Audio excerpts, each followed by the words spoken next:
কৃষক দলের উদ্যোগে আজকের এই কৃষক সমাবেশ। আজকের এই কৃষক সমাবেশে সভাপতিত্ব করছেন আমাদের সহযোদ্ধা শিবচর উপজেলা কৃষক দলের বিপ্লবী আহ্বায়ক, মাদারীপুর জেলা কৃষক দলের সিনিয়র যুগ্ম আহ্বায়ক, রাজপথের সাহসী সৈনিক, বারবার কারা নির্যাতিত গুম ফিরত জননন্দিত নেতা জনাব রফিকুল ইসলাম টিপু আমাদের মাঝে এসে উপস্থিত হয়েছেন। আমাদের মাদারীপুর জেলা কৃষক দলের সম্মানিত আহ্বায়ক, যিনি সাবেক ছাত্র দলের তিতুমির কলেজের সাধারণ সম্পাদক ছিলেন, ছাত্রদল কেন্দ্রীয় কমিটির সহ আইন বিষয়ক সম্পাদক ছিলেন, যিনি মাদারীপুর আইন অঙ্গনের কোর্টের পরিচিত মুখ, যিনি আমাদের যারা কৃষক দল করেন, আমাদের যারা সহযোদ্ধা আছেন, তাদের ব্যাপারে যাকে ফোন দিলে তিনি টাকা পয়সা থাকলেও মামলা পরিচালনা করেন, না করলেও পরিচালনা করেন, এমন একজন বন্ধু আমাদের। আমি এই দাওয়াত দিয়ে দিচ্ছি আপনাদের, যারা আমাদের কৃষক দল করেন এখন থেকে, এই যে আমাদের আইনজীবী অলিউর রহমান দর্জির কাছে যাবেন, টাকা থাকুক বা না থাকুক আপনাদের পাশে উনি থাকবে, আমি এই নিশ্চয়তা দিতে পারি। সেই মহান নেতা জনাব অলিউর রহমান দর্জি আমাদের মাঝে আজকে উপস্থিত হয়েছেন। বলিষ্ঠ কণ্ঠস্বর, অন্যায়ের প্রতিবাদী, গণতন্ত্র পুনরুদ্ধার আন্দোলনের সাহসী সৈনিক, রাজপথের যোদ্ধা, বারবার কারা নির্যাতিত ফ্যাসিস্ট সরকারের নির্যাতনের শিকার মাজলুম জননেতা জনাব ওহিদুজ্জামান খান ওহিদ আমাদের মাঝে উপস্থিত আছেন। মাদারীপুরের যুগ্ম আহ্বায়ক উজ্জ্বল আলম আমাদের মাঝে এসে উপস্থিত হয়েছেন। আপনাদের এই এলাকার মাটি ও মানুষের নেতা, যিনি পোরখা বিএনপির নেতা, দুঃসময়ে যিনি দল ছেড়ে পালান নাই, অত্যন্ত সাহসী নেতা, এই অঞ্চলের বিএনপির আহ্বায়ক গিয়াসউদ্দিন মির্জা সাহেব উপস্থিত হয়েছেন। শাহরিয়ার আলম সাহেব উপস্থিত হয়েছেন। শিবচর উপজেলা কৃষক দলের সম্মানিত সদস্য সচিব লিটন শিকদার, শিবচর পৌরসভার বিপ্লবী আহ্বায়ক কৃষক দলের মিজানুর রহমান মিজান, শিবচর উপজেলা কৃষক দলের বিভিন্ন যুগ্ম আহ্বায়ক সহ আমাদের আজকে এখানে সদস্য সচিব আহ্বায়ক অনেক গুরুত্বপূর্ণ বক্তব্য রাখছেন, সব ব্যাপারে বলছেন। এখন আর ওই রকম কথা খুঁজে পাই না যে কি বলবো, তবু দুই চারটি কথা বলে আমি আমার বক্তব্য শেষ করব। আজকে যারা এই 15 বছর ক্ষমতা আঁকড়ে ধরেছিল ফ্যাসিস্ট, যারা স্বাধীনতার দাবিদার, সেই দলের নেতা শেখ মুজিবুর রহমান, তিনি বলতেন মানুষের ভাতের ও ভোটের অধিকারের কথা। আমরা কি দেখতে পাই, 1971 সালে স্বাধীনতার পর সর্বপ্রথম মানুষের ভোটের অধিকারকে বিলুপ্ত করছে, ভোটের অধিকারকে গুম করেছে, বাকশাল কায়েম করছে, কোন রাজনীতি নাই, এক দল বাকশাল। তারপরে ভাতের অধিকার কেড়ে নিছে। সেই ভাতের অধিকার কেড়ে নেওয়ার কারণে 1973 এবং 74 সালে কিন্তু দুর্ভিক্ষের কবলে পড়ে বাংলাদেশ। লক্ষ লক্ষ মানুষের জীবন দিয়েছে, হাজার হাজার মানুষ রাস্তায় না খেয়ে থেকেছে। বাসন্তীরা জাল দিয়ে তার লজ্জা স্থান নিবারণ করেছে, পেপার পত্রিকা আপনারা দেখেছেন। তৎকালীন সময়ে আন্তর্জাতিক বিভিন্ন দেশের পরামর্শে ঢাকা সিটিতে 27 লক্ষ রেশনিং কার্ড চালু করে, যে মানুষ মারা যাবে রেশনিং কার্ড চালু করেন। তার মধ্যে 12 লক্ষ রেশনিং কার্ডের কোনো নাম গন্ধ হাদিস পাওয়া যায় নাই। তার আত্মীয় স্বজনরা লুটপাট করে খেয়েছে। এই দল সবসময় স্বাধীনতার পক্ষের শক্তির কথা বলে, কিন্তু স্বাধীনতা যুদ্ধের সময় এই শেখ মুজিবুর পরিবারে 18 জন মানুষ প্রাপ্তবয়স্ক লোক ছিল, পুরুষ মানুষ, একজন মানুষ মুক্তিযুদ্ধে অংশগ্রহণ করে নাই। যুদ্ধ সময় এই ফ্যাসিস্ট প্রধানমন্ত্রী শেখ হাসিনা কোথায় ছিলেন? 32 নম্বরে। তাদের বাজার কে করে দিত? পাকিস্তান হায়না সরকার। তাদের অসুস্থ হলে চিকিৎসা করাইতে কে নিত? এই পাকিস্তানি হায়না সরকার, পাকিস্তানি হায়নাদার বাহিনী। তারা কিন্তু হাসপাতালে নিত, আবার বাসায় আনতো। শেখ মুজিবুর মা যখন অসুস্থ, তাদের হেলিকপ্টার করে গোপালগঞ্জে নিচে আবার ঢাকায় দিয়ে গেছে। মানে খুব সুন্দর পরিবেশ ছিল, সুন্দর দিন ছিল তাদের।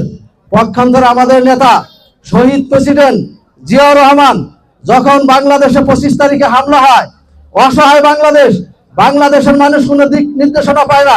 কি করবে দিশাহারা জনগণ?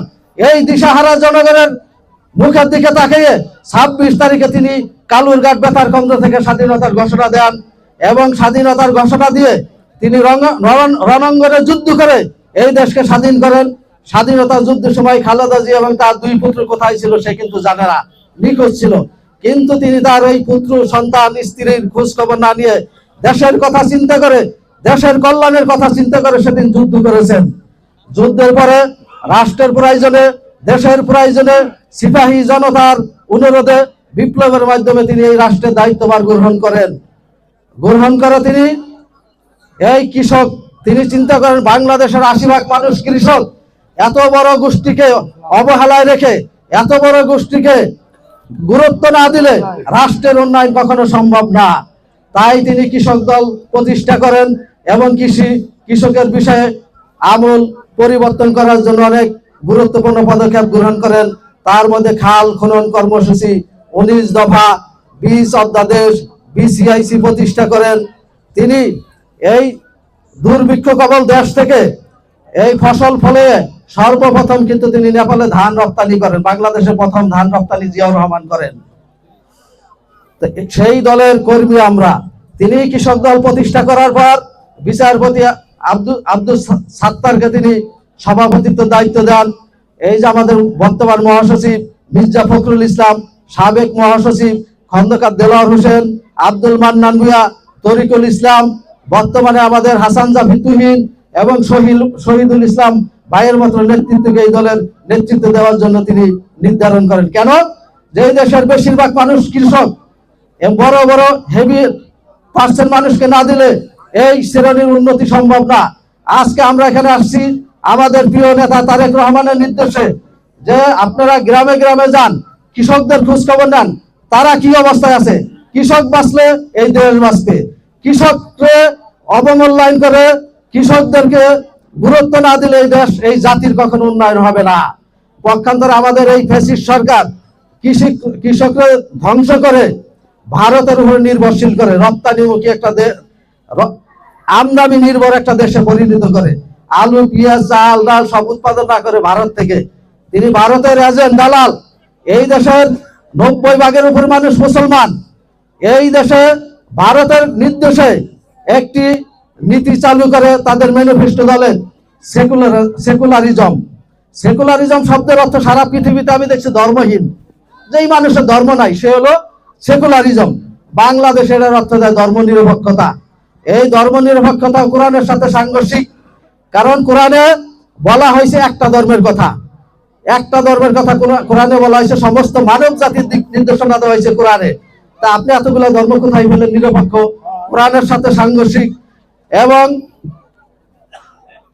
কাফেররা যখন নবীকে একটা প্রস্তাব দিছিল, 15 দিন আমাদের ধর্ম পালন করেন, 15 দিন আপনাদের ধর্ম পালন করবো, নিরপেক্ষতা, তখন কিন্তু ওই পক্ষে থাকার জন্য সূরা কাফিরুন সূরা নাজির হয়েছিল, সূরা কাফিরুন। কারণ নিরপেক্ষ মুসলমানের থাকার কোনো সুযোগ নাই। এটা ইসলাম ধর্ম এবং কোরআনের সাথে সাংঘর্ষিক। এটা ভারতের ষড়যন্ত্র, ভারতের চাল।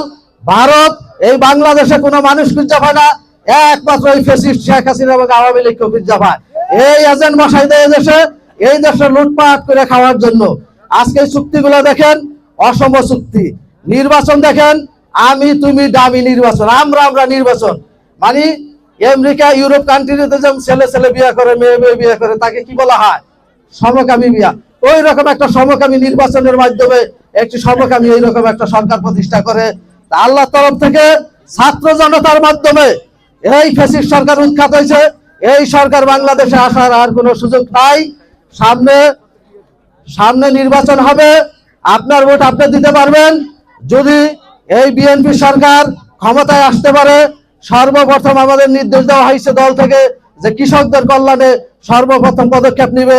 তাই পূর্ব পরিস্থিতি অনুযায়ী আমরা আপনাদের মাঝে আসছি, আপনাদের দুঃখের কথা, সুখের কথা শোনার জন্য। আজকে সময় সংক্ষিপ্তর কারণে অনেকের কথা শুনতে পারি নাই। আমরা বারে বারে আসবো এবং কি কি পদক্ষেপ নিলে কৃষকদের উন্নয়ন হয় এই মতামত আমরা ভবিষ্যতে নিব। এবং সকলের সুস্বাস্থ্য কামনা করে বিদায় নিচ্ছি। বাংলাদেশ জিন্দাবাদ, বাংলাদেশ জাতীয়তাবাদী কৃষক দল জিন্দাবাদ। সকলকে ধন্যবাদ। আসসালামু আলাইকুম। ধন্যবাদ অধ্যাপক কাশিউদ্দিন ব্যাপারীকে।